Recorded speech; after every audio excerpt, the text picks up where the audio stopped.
Welcome.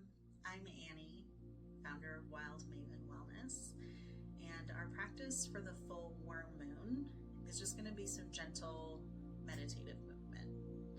The worm moon is named because worms are starting to emerge from their winter state. Some worms will have to bury themselves, sometimes maybe feet into the ground, at least several inches, to get below where the ground has frozen. That now, as the ground is thawing, worms can start to wake up. Worms that don't go that deep will lay eggs that will freeze over, survive the freeze. So the little babes are coming out, and they're all starting to do their very important work of aerating the soil, processing nutrients, adding to the nutrients, and doing what worms do. So we're going to take inspiration and cues from the humble worm and thaw ourselves out. And full moon energy to me is this now we're starting to move outward, we're letting our hearts be full. I'm always very drawn to the solar plexus chakra, letting that space just be full, starting to stretch and expand. And so we're going to do that together. So we'll start with just a simple body scan, and then we're going to move into some very gentle movements. So just a reminder to only move in a way that feels good to you. You know your body best. And this is meant just to be like a little springtime wake up as we're coming up to the equinox. So start out by getting in a comfortable position. You can be seated or you can be laying down. Either one is great. Just get comfortable. Gonna feel out what position you want to be in, and then when you're there, you can either close your eyes or soften your gaze. And then take just a couple deep breaths.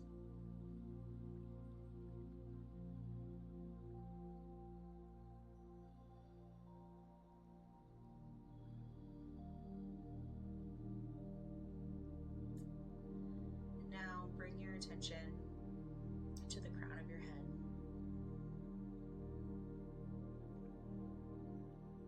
Just slowly work your way down. Just noticing where things feel tight, where things feel loose. Maybe there's some tingling, itching. Maybe numbness. And it's just noticing. There's no judgment or need to fix anything. And so down past your brows, you can unfurrow if you're in a furrowed state.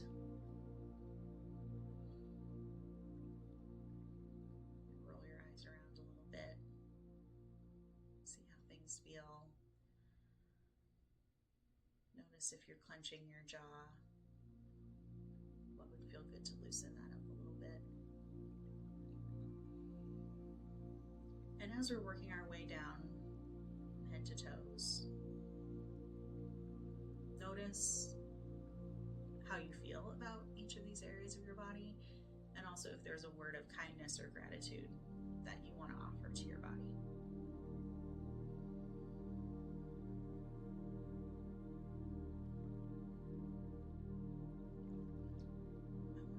Shoulders a little bit, first in one direction and then the others. And sometimes if we're having a hard time coming up with a word of gratitude, it might help to take it from back our way into it. So I carry a lot of tension in my shoulders and the top of my back, and so maybe it's thank you for holding that for me. Can let that go now. I'm recording this on a Friday, it's the end of the week. It's okay. We made it. Let that go a little bit. See if we can just say thank you for thank you for letting me know how stressed I've been feeling. If I'm feeling really tense and anxious, I'll get a pain right here on the top of my right shoulder. And so it could just be a word of gratitude of not oh, why do you hurt? But thank you for reminding me that it's not that serious. I need to kind of take stock, step back, see what I can release, what is no longer mine to hold, or if there's a place that I need to ask for help. Our bodies can remind us of how we hold things and how we might be more gentle with ourselves, and hopefully by extension more gentle with each other. So after you check in with your shoulders, go down your arms into your hands, take any gentle movements that feel good, flex and release if that feels good, and just notice and check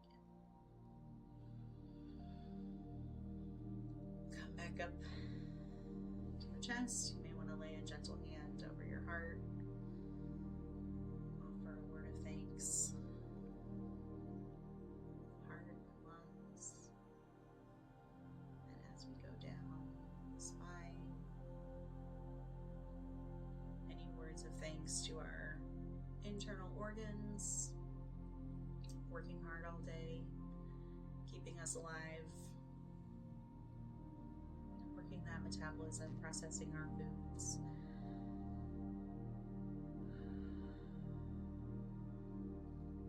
Just gentle.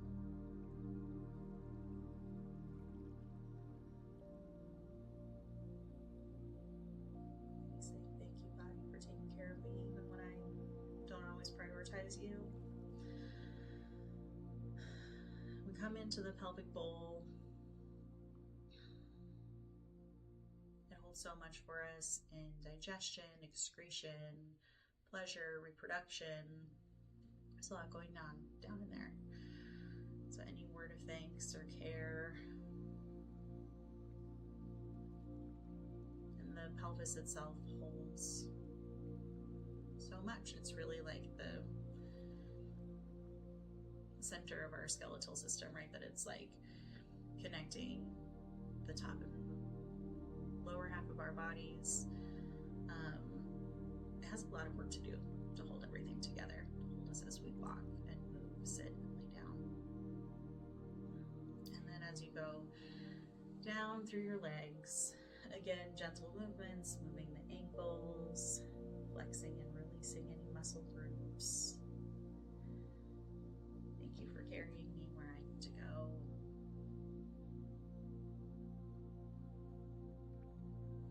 Pain, an old ankle injury, reminds me that my body needs care. It's not a machine. I'm grateful for that reminder. Not usually grateful, but in this moment I can choose to be grateful for that.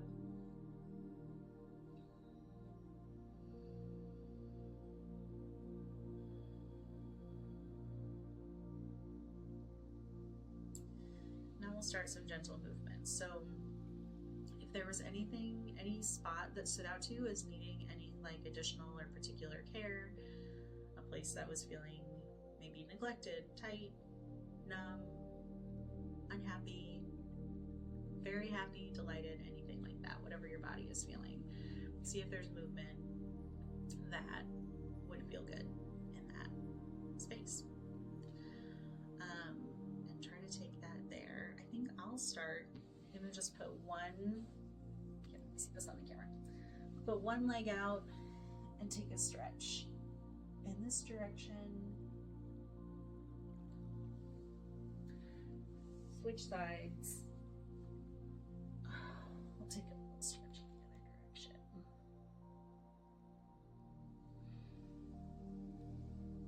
And remember, the whole impetus for this is that worms are waking up and doing all of this too, right? So it's like, what's that like? I don't think what worms do is technically hibernation, and we don't get to hibernate nearly as much as I wish, but what would be that like post-hibernation waking up? So in a minute we'll all kind of move through together to stand up, but if while you're seated or laying down, there are a few things that would feel good if you want to do like the full body as you're laying on your mat or on the rug or on your bed. If you want to reach forward, just stretch out the backs of those legs. And then a good hip stretch. You know, humans, we're not made to sit nearly as much as we do. If you want to put the soles of your feet together. And again, just with kindness and care, not forcing anything. You can borrow from Yoga with Adriene. We'll find what feels good to each of us individually. But just leaning forward, saying, oh, there's my hips. There they are. Letting me know what feels like a good stretch and letting me know where, like, that's the stopping point. And this is all information from our bodies and ways that our bodies, I think, can invite us to love them, regardless of the state and what their needs are. They may not move in the ways that we wish that they would. They may not support us in the ways that we wish that they would. And yet, we are kind of stuck in this relationship between our minds, our souls, our hearts, our bodies. And so how will we be in that relationship, even when it's strained or things aren't going exactly how we had hoped they would? So let's keep moving around. If you've been laying down, gently come up into a seat. Do any kind of movements. If you want to pause, if you want to just, I'll keep talking, you do you. If you've been seated, let's come forward. I'm actually going to turn to the side. We'll just get on all fours and do a little bit of back stretching in cat-cow. So as we move into this next position, I wanted to mention I broke my wrist a few months ago. It has been a journey. I was able to have surgery, and now I'm in occupational therapy. The healing is actually going really, really well. I would rather have not broken my wrist. I would rather things have gone differently in the weeks following. But on the other hand, like, I feel disappointed, I feel frustrated, I have felt angry, I have felt stuck, sad, all of these different emotions that often get labeled as negative.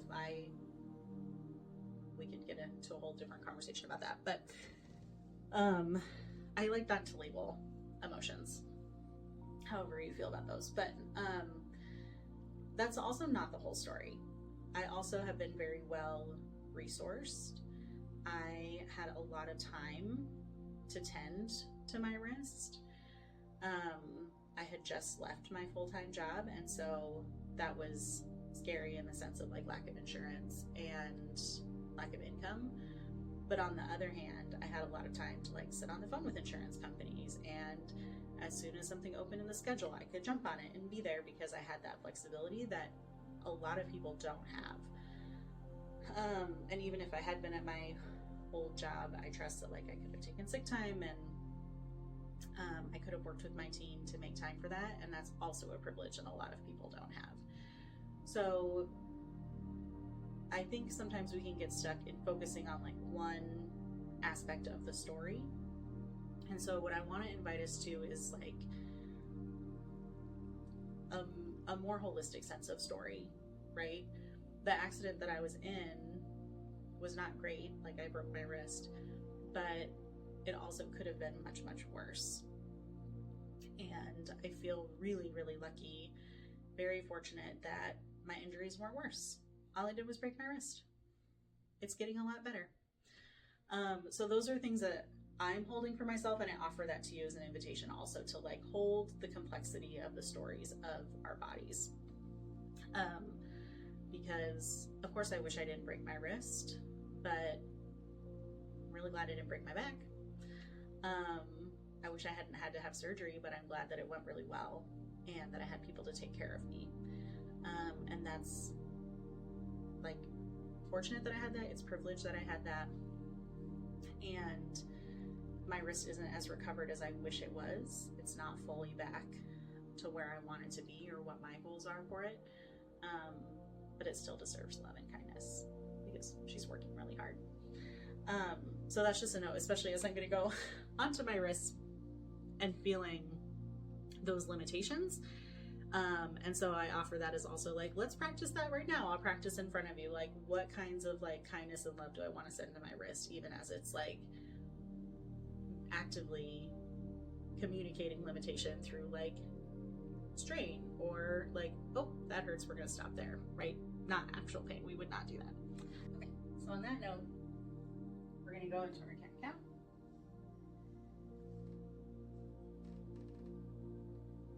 And as you breathe in, just arch your back up.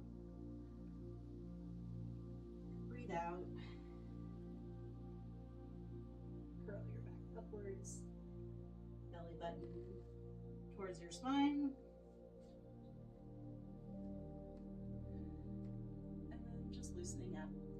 And then you can also just find what feels good. We'll borrow from Adrienne. She's the best. If there's any like very gentle movements that you want to take in your hips, if you want to go into child's pose down here, these are all options. If you're recovering from a broken wrist, I would say notice where like this angle feels good, this amount of weight feels good. I'm gonna pull back here. I'm gonna let my other hand and arm take more of the weight.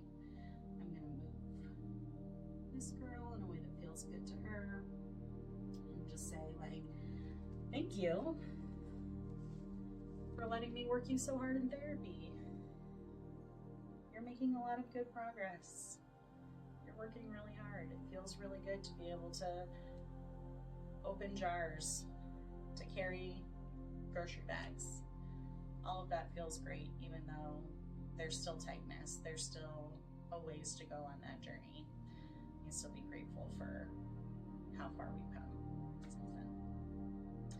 So from that position, we're gonna come up into just a gentle forward fold. So go from here. See, you can rock back. In some kind of, let's all just choose to not be graceful today. If taking a little squat here feels good, great. If not, I would say just come into a nice forward fold. We're not gonna force anything here, but just hang. All right, so from our hanging position here, we're gonna come up just one vertebrae at a time. And I mentioned this should be gentle. We'll come up, keep coming all the way up, and spread your fingers, spread your arms. Maybe lean back a little bit, no strain on the neck or the back. Because it's almost spring. The equinox is next week. Winter is starting to fade.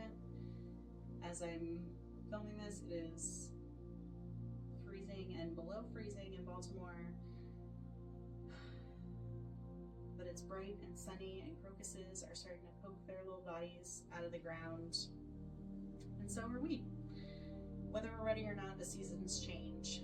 And we have an invitation to follow their lead, to do what we can to wake ourselves up and to say, oh, it's spring.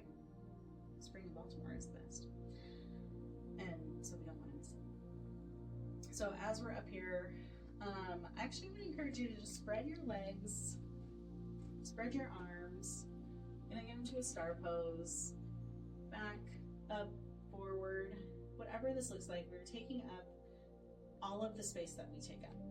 No more, that's not our job, but no less either. It's also not our job. So we're taking up our space. Also, you could feet together or feet out. I don't want anyone toppling over. Take like a gentle twist, a little rocking back and forth. Let your arms go. Just a little bit of movement. And then when you feel like you've done what you want to do, what you came to the mat to do, you can bring our feet together. Stand here in mountain pose, arms at our sides. And we'll end again with gratitude, with love for our bodies, knowing that they have limitations, they have imperfections. our bodies let us down. I would think that we probably let our bodies down. But just offering gratitude and kindness for what they are, how they keep us moving. We are not just souls floating around, we are embodied people. And that is something very special and important. So we take this time on the full moon to notice that, recognize that, look ahead to the equinox, and to going outside, noticing the flowers that are blooming, noticing the little wormies that are coming up, bugs that are coming out of rest, as we are coming out of rest and joining our ecosystem, and noticing what we're being drawn to, what our waking up energy is calling us to. So thank you so much for joining me for this practice. I hope to see you in person for the full worm moon on March 14th this year, 2025, in Baltimore.